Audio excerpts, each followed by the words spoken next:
Welcome to the Crimson Engine. My name is Rubidium. Today we're looking at productivity, and specifically productivity hints, helps, hacks that you can use as a filmmaker to make more films more quickly and more easily.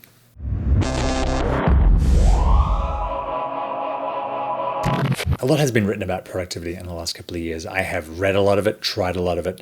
I thought I'd talk today about what helped me run a production company, have a family, and make 200 something YouTube videos in the last 2 years. The first thing that I found helpful was to start with where you are, meaning take an audit of how productive you currently are, and more importantly, how you're spending your time right now.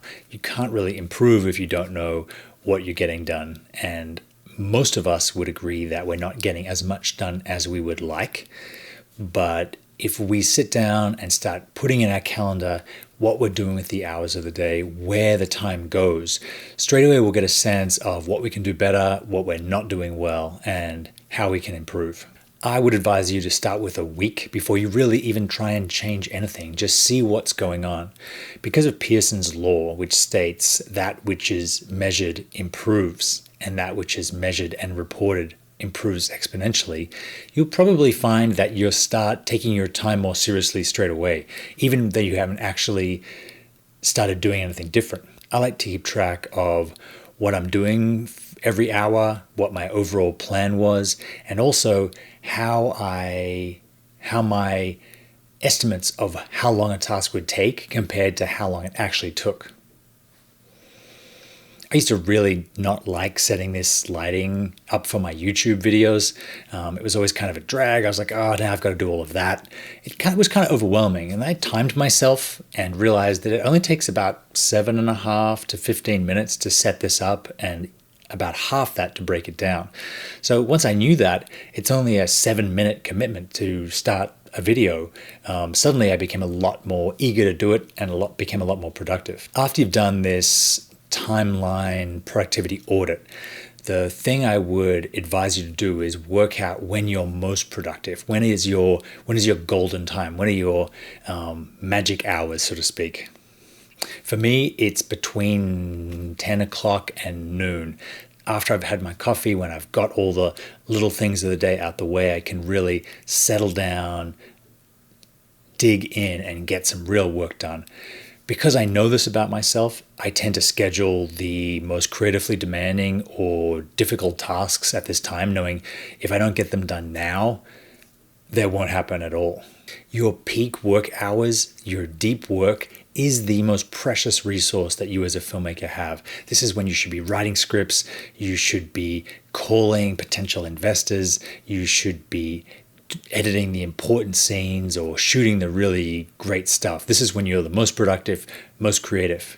The corollary of this is that if something's not important, don't do it then. Don't major in the minors. Don't put your precious time when you're most creative into being on hold, or worst of all, being stuck in traffic getting somewhere. Schedule your days so that you get a lot done with the time that's most important. The next tip is to leave the shallows and work deep. Cal Newhart wrote an amazing book called Deep Work, which I really recommend. I'll link to it in the description.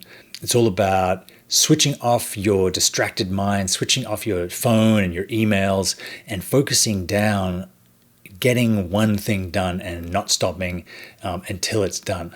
Real creative, important work requires focus and single tasking. It requires isolating yourself, even if that's just mentally, and spending time getting absorbed in the task so you can give your whole creative self to it.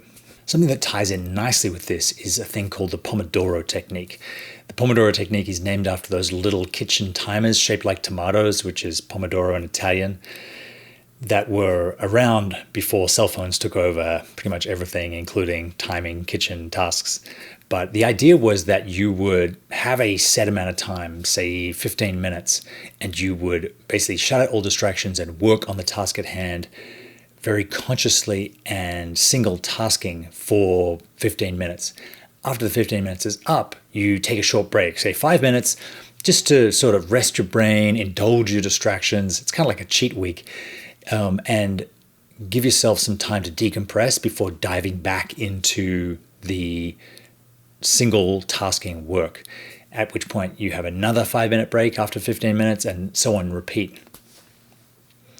This means that your brain that wants to be distracted, the endorphin-seeking monkey mind, knows that its turn is coming up in a second and it can scratch that itch. It lets you alone to do what you need to do in that focus time.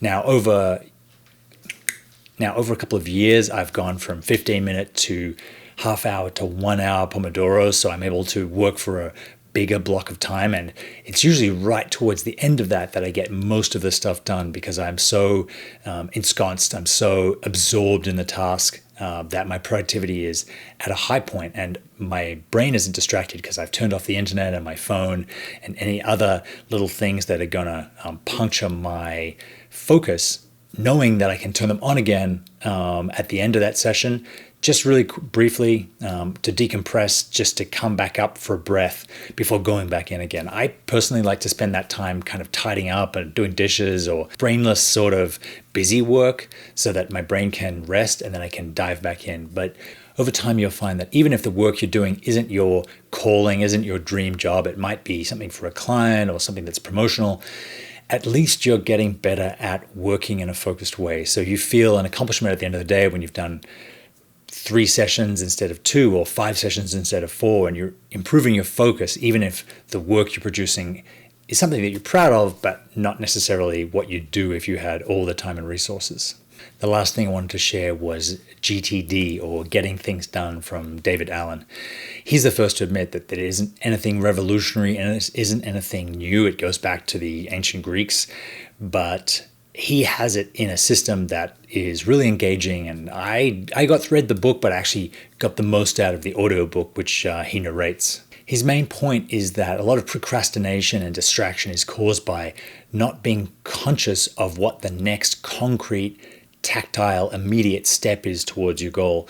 You have, especially in filmmaking, where there's so many levels and so many things are dependent or waiting on something else, you can sort of be afraid to start something you're not really sure why, and most of the time it's because you don't really know what that next way forward is.